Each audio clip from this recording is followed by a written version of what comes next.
Hi there, it's Roy from Sulphur City Sabers. What we have in front of us today is the Tenacious Rage model from the Sulphur City Sabers website.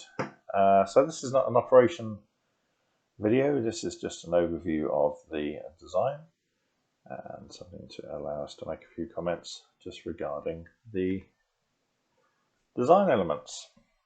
So first off, this Saber just screams a dark side. Obviously, it's black and red design elements on here. So some inlaid anodizing, quite nice up there on the emitter shine throughs, some radial elements, and of course this rather wild motif on the grip. Has a stonking great pommel on it. Looks like so. So with a big chunky pommel on a saber like this, that works really well to balance out a saber. So this one would be quite a cool one to wield in dueling. Lengthwise, you can get away with a two-handed wield off one of these just.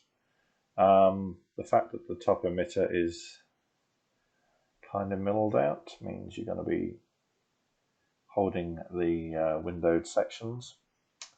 Otherwise, it would make quite a good one-handed wield as well. And of course, you've got the nice chunky grip on there, just so that butts up against the fingers, so you don't lose it twice you're wielding your saber.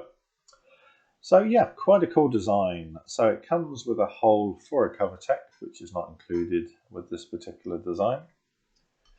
Let's break everything down. Pommel comes off like so. You need to get to the board and the chassis. This section unscrews. And there we are. So obviously this is the RGB bracelet model, which comes doesn't come with the SD card as standard. That's something you can optionally add later if you want to add more fonts. But there comes preset with 16 fonts on the board anyway. And I'll argue that that's more than enough for anyone. Our custom work over on our sister company, we only tend to recommend 6 to 8 sound fonts or presets on your sabers. Just pick the ones that you want to roll with. And it's just easier to navigate more quickly when you're flicking between them. But like I said, this one comes with 16, so there's definitely something on there for everybody. Right, in turn on the back, of course, we have our two standardized screws. One keeps the chassis in place. This one bolt here is the one that pushes the recharge port and switch assembly up into their recesses, just on the hilt here. And in terms of blade retention screws, there is 1, 2, 3 up on the emitter.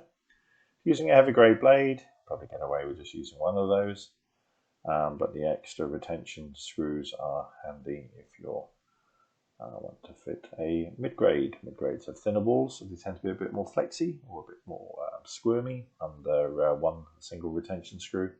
So additional retention screws kind of help out.